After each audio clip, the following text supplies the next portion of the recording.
Olá, meus queridos, é com grande prazer que vamos comentar o Evangelho da solenidade de Santa Maria, Mãe de Deus. O Evangelho se encontra em São Lucas, no capítulo 2, versículos 16 a 21. Essas reflexões que nós fazemos são sobre o Evangelho e não tanto sobre a solenidade. Então, não é uma homilia sobre o tema da festa de Nossa Senhora, por mais que eu gostaria muito de falar dela, mas essas reflexões são sobre o Evangelho, para ajudar as nossas equipes do Reino Cristo que fazem essas reflexões sobre o Evangelho do domingo.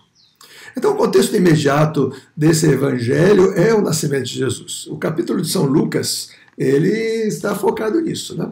Então, começa dizendo que houve um edito de César Augusto, o imperador, que obrigava as pessoas a se recensearem. E por isso, José e Maria partiram da sua cidadezinha de origem, que era Nazaré, para Belém, uma cidade que estava a uns 3 dias de viagem em Judá, né? E aí era o lugar onde Jesus iria nascer. Então, esse é o contexto imediato desse evangelho. Pouco depois vai narrar o nascimento de Jesus de uma maneira muito simples, que Maria dá luz ao seu filho primogênito, o envolveu em faixas e o reclinou sobre uma manjedoura, porque não havia lugar para eles na pousada. Lá estavam José e Maria numa cova, com os animais que foram os únicos testemunhos do nascimento de nosso Senhor Jesus Cristo. Pouco depois, ou melhor, em paralelo, havia uns pastores que estavam ao relento e apareceram os anjos para contar aos pastores o acontecido. E eles ficaram entusiasmados com a notícia. Diz no versículo 8, na mesma região havia uns pastores que estavam nos campos e que durante as vigílias da noite montavam guarda a seu rebanho. O anjo do Senhor apareceu-lhes e a glória do Senhor envolveu-os de luz. Ficaram tomados de grande temor. O anjo, porém, disse-lhes, não temais, eis que vos anuncio uma grande alegria que será para todo o povo. Nasceu-vos hoje um Salvador, que é o Cristo Senhor, na cidade de Davi. Em Belém, né? É a cidade de Davi. Isto vos servirá de sinal, encontrareis um recém-nascido envolto em faixas, deitado numa manjedoura. E de repente juntou-se aos anjos uma multidão do exército celeste a louvar a Deus, dizendo, glória a Deus no mais alto dos céus e paz na terra aos homens que ele ama. Muito bem, agora vamos deixar que vocês leiam esse evangelho e depois eu proponho 3 perguntas que nos vão guiar na reflexão que nós vamos fazer. Boa leitura.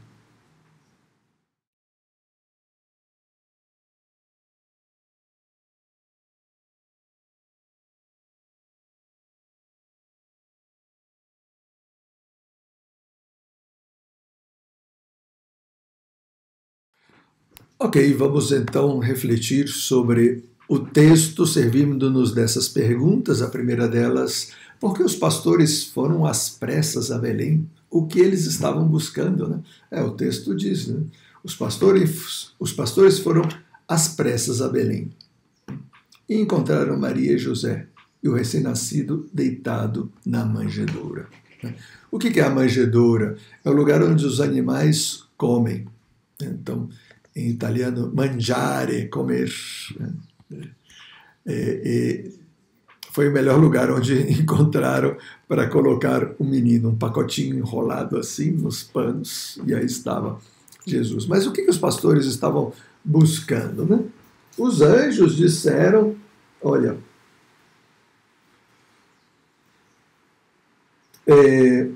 eis que vos anuncio uma grande alegria que será para todo o povo. Nasceu-vos hoje um Salvador, que é o Cristo Senhor.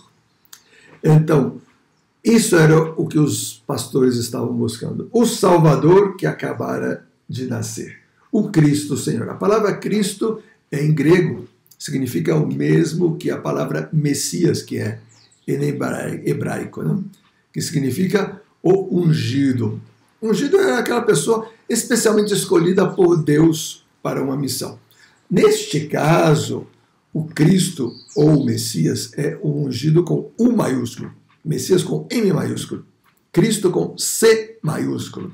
Quer dizer, é o ungido, o Messias, o Cristo, aquela pessoa muito especial que Deus escolheu para uma missão muito especial, salvar o povo de Israel dos seus pecados. É claro que possivelmente, ou melhor, provavelmente os pastores não faziam ainda ideia de que esse Salvador, esse Cristo Senhor, que está anunciado em todas as profecias do Antigo Testamento, a pessoa mais esperada da história de Israel, eles não esperavam que fosse o Filho de Deus, que fosse Deus em pessoa. Sabiam que era uma pessoa muito importante. Então, eles foram à cidade de Davi, a Belém, em busca do Salvador que tinha nascido, em busca do Messias, do Cristo Senhor. E então, o sinal que o anjo dá para eles é esse, né? Isso você virá de sinal, encontrareis um recém-nascido envolto em faixas, deitado em uma manjedoura. Então, ainda que não está na nossa pergunta, né? Mas a questão é como é que os pastores acreditaram que um Salvador, a pessoa mais importante de Israel, de todos os tempos, ia nascer e ser colocado numa manjedoura? Olha, os reis não nascem e são colocados em manjedouras, os reis nascem em palácios e são colocados em tronos, né? Mas eles acreditaram, eram pessoas de coração simples, humilde, então Deus pôde revelar para eles toda a verdade do que Deus mesmo estava fazendo. Ele quis nascer numa manjedoura. Ele quis nascer em simplicidade. E só os simples de coração conseguem ver isso. Então, os pastores, eles foram. Eles realmente estavam buscando o Cristo, o Messias, que acabara de nascer. Ele que é o Salvador, o Messias, o Senhor. Na segunda pergunta, nós queremos refletir sobre Maria. Por que Maria guardava essas coisas e as meditava no seu coração? Que coisas? Tudo que estava acontecendo. Eram coisas que não são normais. Nada na vida de Maria era normal. Desde o momento que apareceu o anjo, ou inclusive antes, a intimidade que ela tinha com Deus. Ela se consagrar a Deus em virgindade. Nenhuma mulher em Israel jamais tinha se consagrado a Deus em virgindade, porque a virgindade preservar, ou seja, a não ter filhos era considerado como uma maldição. Então, nenhuma mulher queria permanecer virgem, queria ser mãe. Mas Maria sim. Então ela fez uma experiência de Deus. Depois lhe aparece um anjo que diz que ela vai ser a mãe do Salvador, o Messias, o Senhor. Ela aceita. E o anjo ainda diz, olha, você vai conceber mantendo a sua virgindade. E assim foi. E daí ela tem que migrar com seu marido, que milagrosamente fica sabendo que ela estava grávida por obra do Espírito Santo. Maria não teve que dizer nada. Foi Deus mesmo que revelou isso a José. Chegando lá em Belém, ninguém os recebe, e o lugar mais digno para o Filho de Deus é uma cova de animais. E ela tem que dar à luz o Filho de Deus e colocá-lo numa manjedoura. Então, essas coisas ela vai meditando. E por se fosse pouco, chegam uns pastores dizendo que tiveram visão de anjos, e que foram os anjos que anunciaram para ele que o Messias, o Salvador, o grande Salvador de Israel, acabava de nascer em Belém, e que o sinal era esse. Iam encontrar um menino envolto em panos, reclinado sobre uma manjedoura. Ou seja, tudo estava acontecendo exatamente como Deus queria. Então, Maria estava meditando todas essas coisas no seu coração, porque em primeiro lugar, ela queria compreender o plano de Deus. O que Deus está querendo com tudo isso? Como que Deus vai fazer algo de bom com todas essas coisas? Para onde Ele nos está guiando? Um coração manso e humilde, como o de Maria, não podia deixar passar esses tesouros. Ela meditava tudo, ela guardava tudo no seu coração. Por que guardava? Porque tinha muitas coisas que ela não entendia. Então ela guardava. Ela guardava na sua memória. Em algum momento Deus faria com que isso ficasse mais claro e tudo fizesse mais sentido. Mas ao mesmo tempo ela meditava. Ela se esforçava. A meditação implica esforço, reflexão orante diante de Deus. Estar no silêncio do seu retiro, refletindo sobre aquelas verdades guardadas. Refletindo não só com a mente, não só com o coração, mas com Deus, com o Espírito Santo. Senhor, me mostra, me fala aquilo que eu mereço saber agora, aquilo que eu preciso saber agora. O que eu não precisa me explicar. Você me explicará quando você acha que eu preciso. Eu entenderei quando você acha que eu deva entender. Então, isso significava que Maria era uma mulher de grande fé. Ela estava disposta a acolher tudo o que Deus desse para ela, ainda que ela não entendesse. Isso que ela não entendia, ela guardava no seu coração. Mas nem por isso se deixava levar pela preguiça. Ela meditava, ela se esforçava, ela colocava tudo da sua parte para que nada fosse perdido por culpa dela. Então, Maria guardava todas essas coisas e as meditava em seu coração. Que mulher! E finalmente uma terceira pergunta para a nossa reflexão. Por que os pastores estavam glorificando a Deus pelo que viram, se o que viram foi só um menino em uma manjedoura? Bom, é certo que esse era o sinal que Deus tinha dado para eles, né? Vocês vão a Belém e vão encontrar uma criança reclinada em uma manjedoura envolta em panos. Mas talvez no seu coração esperavam que ele estivesse brilhando, que ele estivesse flutuando, que estivessem outras pessoas no lugar, pessoas importantes, né? Que estivessem sinais da realeza, sinais da importância, sinais messiânicos, sinais de que ele era um grande profeta. Talvez alguns dos fariseus, dos saduceus, talvez os chefes dos sacerdotes, né? Talvez alguém oferecendo já incenso, talvez alguém oferecendo sacrifício.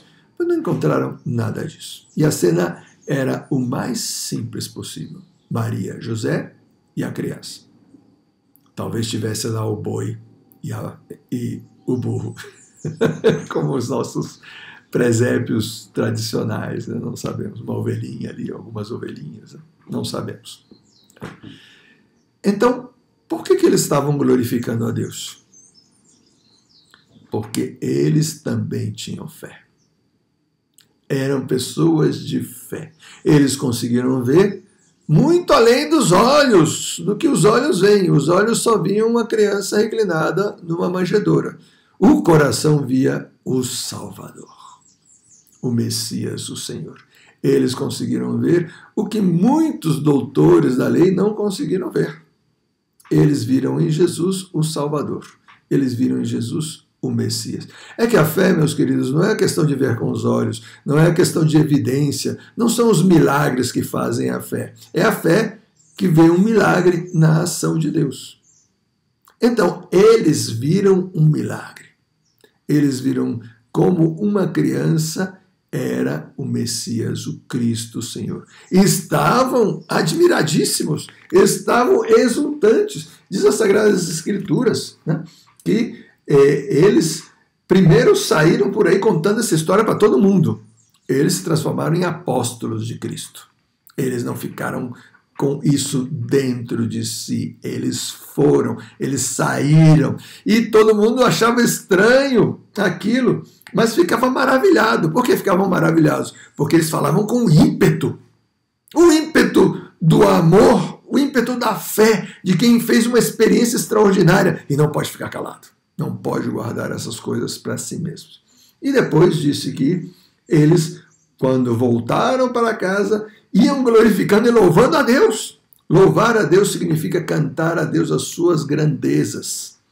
Cantando, provavelmente, os salmos. Alguns salmos eles deviam saber. E outros eles inventavam. Eles louvavam a Deus com o coração. Eles cantavam as glórias de Deus. Por quê? Por tudo que tinham visto e ouvido, conforme lhes tinha sido dito. Eles recordavam as palavras dos anjos, mas, sobretudo, recordavam a experiência de ter chegado lá, ter visto com os olhos do coração e sentir o seu coração arder de amor. Deus nos ama a ponto de nos enviar um Salvador, o Messias, o Senhor, que acaba de nascer e nós somos testemunhas. Meus queridos, tomara que cada um de nós também possa ser testemunha dessa experiência. Deus me ama tanto que quis vir ao mundo para me salvar. O Senhor esteja convosco, Ele está no meio de nós. Abençoe-vos o Deus Todo-Poderoso, Pai, Filho e Espírito Santo. Amém. Fenomenal!